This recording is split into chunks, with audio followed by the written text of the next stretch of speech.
దీన జనాల దీపముగా వెలుగుచున్నవాడా, ఆపత్కాలమందున సర్వలోకమందున దీన జనాల దీపముగా వెలుగుచున్నవాడా. ఈ లోకంలో మనందరి రక్షణ కొరకు ఈ భూమి మీదకి వచ్చి తన 33 సంవత్సరాలు జీవించి తన ప్రాణాన్ని ఆ యొక్క సిలువలో బలిగా అర్పించి చనిపోయి 3వ దినాన తిరిగి లేచి ఆయన సజీవులుగా అందరికీ కనపరుచుకున్నాడు.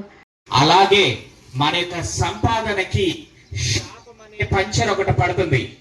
శాపము పాపము అనే ఒక పంచెర పడడం వల్ల దేవుడు అనుగ్రహించే మహిమ నిలవట్లేదు. అర్థమవుతుంది కదండి చెప్పేది?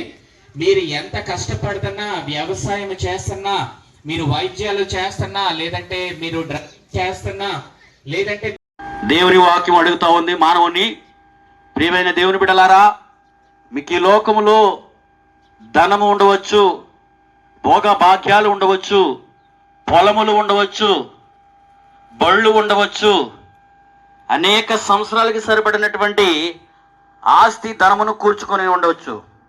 కానీ అవన్నీ ఉన్నను ఈ రాత్రి నీ ప్రాణం పోతే అవి ఏవి కూడా నీ వెంట రావు.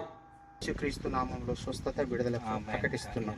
ఫిట్స్ కలగ చేసే స్పిరిట్ ను యేసు నామంలో విడుదల ప్రార్థించండి. తండ్రి కుమార్తెకు విడుదల దయచేయండి. మరి తండ్రి ఈ కుమార్తెను కూడా నీ ఆత్మ చేత నింపి మరి తండ్రి సువార్త పరిచర్యలో తండ్రి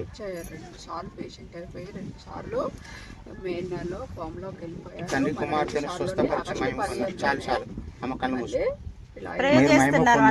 తండ్రి స్వస్థత దయచేయమని, కుమార్తె నీ కృపతో నింపుమని, తండ్రి స్వస్థత అనుగ్రహించి మహిమ పొందమని యేసు నామములో ప్రార్థిస్తున్నాను. పరలోక నుంచి అరికాల వరకు విముక్తి విడుదల దయచేయండి ప్రభువా.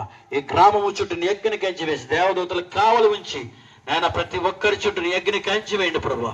నాయన అందరూ మారు మనసు పొంది నీవే నిజమైన దేవుడు అని తెలుసుకొని నాయన దేవుని సన్నిధికి వెళ్ళాలనే మనసును దయచేయండి.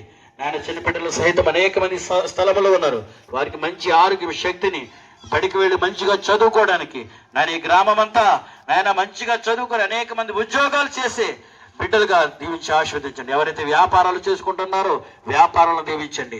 ఎంత సమస్యలతో, కుటుంబ సమస్యలతో బాధపడుతూ ఉన్నారో, దెయ్యపు శక్తులతో బాధపడుతున్నారు, యేసు నామములో ప్రతి ఒక్కరికి విడుదల దయచేయమని ఆయన ఇప్పటి వరకు చేసిన ప్రార్థనకు జవాబు దయచేస్తున్నందుకు వందనాలు తెలియజేస్తూ నీవే సమస్త మహిమ ఘనత ప్రభావాలు పొందుకోమని మా కొరకు అతి త్వరలో మేఘాల మీద రాబోతూ ఉన్న యేసుక్రీస్తు పరిశుద్ధ నామములో అడిగి వేడుకుని ప్రార్థించుచున్నాము తండ్రి. ఆమేన్.